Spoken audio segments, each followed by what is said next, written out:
Chris here, the day-to-day apologist. Welcome to my brief history of Halloween. This is part one of 3 parts of the history of Halloween. Now, in this part, we're talking about the beginning of Halloween, how it started. In the second part, we're going to be talking about the church's influence on Halloween. And then finally, we're going to end in the third part about how Halloween is what it is today.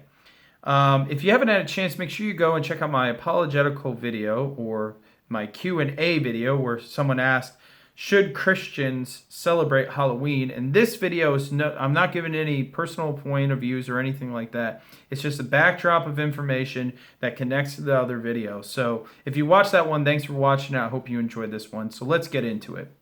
Let's talk about the beginning of Halloween. So Halloween originated from the ancient Celtic festival of Samhain.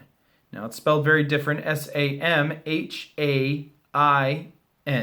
So how it's pronounced and how it's spelled is different. But it was celebrated over 2,000 years ago in areas such as Ireland, Great Britain, and northern France.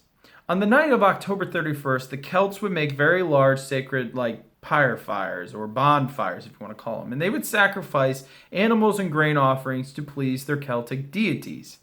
Now, during the celebration, they believed that the spirits of old rose from the grave, and they would go and not terrorize, but kind of mess around with their crops, their home, and even the people themselves. And so one of the things they would do is they would dress in costumes with animal skin and wear animal heads. And they did this because they believed that's what the spirits look like. And so if the spirits saw them walking around on the road, they would become confused and leave them alone.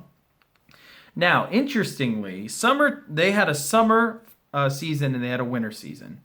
And the summer season went all the way up to October 31st, and their winter season began on November 1st. So October 31st, the end of the summer season, and the beginning of November 1st, the night of October 31st was actually more like a New Year's Eve party than it really was a fall festival, per se, as we would call it today.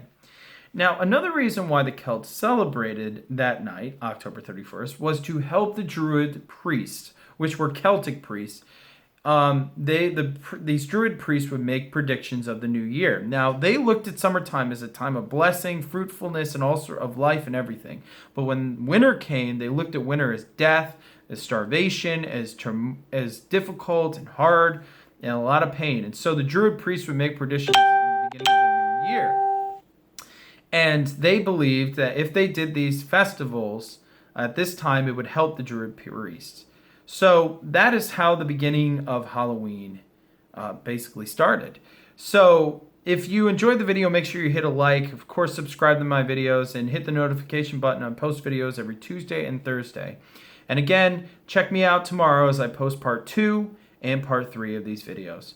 God bless, and I hope this video has been educational.